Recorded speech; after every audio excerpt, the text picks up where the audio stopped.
öz adından, şirketimiz adından burada cəm olmuş bütün ziyaretçilere ve iştirakçılara Torpaq Çərşənbəsi münasibətilə Torpaq Çərşənbəsi günü ilə əlaqədar olaraq hamımızı təbrik edirəm.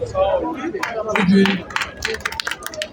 bildiğiniz kimi torpaq önemli deməkdir və bugün burada toplaşan iştirakçıların el işlerini görmək bizim için çok değerlidir ve bu milletin yüzlərlə yaşatdığı değerlerine hürmetinin ifadəsidir.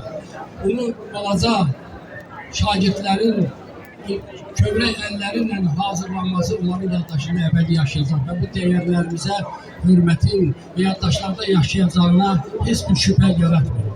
Və mən bu insanlara, bu balacalara, bu iştirakçılara ben öz adımdan, şirketimiz adından görə təşəkkür edirəm. Daha qarşıdan gələn Novruz bayramı münasibətilə hamını, bütün milleti, bütün insanları, bütün iştirakçıları təbrik edirəm və eyni zamanda qarşıdan gələn Ramazan bayramında da həmçinin hamınızı təbrik edirəm.